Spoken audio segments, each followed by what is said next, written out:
It is the month of November in the year 1973. The city of Houston is still reeling from the brutal case of Dean Corll and the 27 victims recovered by law enforcement, all of which were teenage boys who endured sexual torture followed by murder at the hands of Corll and his teenage accomplices.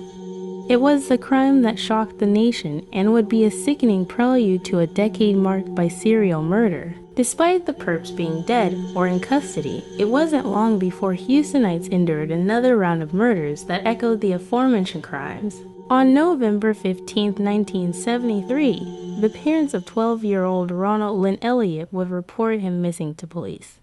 Ronald was one of 6 siblings and along with his younger brother, Kenneth, were both enrolled in special education classes at their elementary school.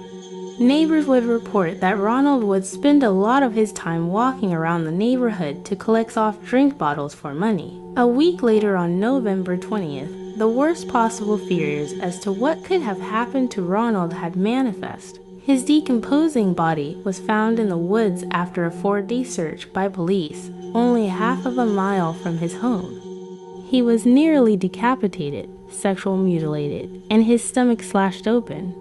He was wearing a pair of brown pants and tennis shoes, with his bloody shirt having been removed and found approximately 60 feet from his body. The medical examiner ruled the cause of death to be a stab to the heart, and that he had been dead for about 5 days before being found.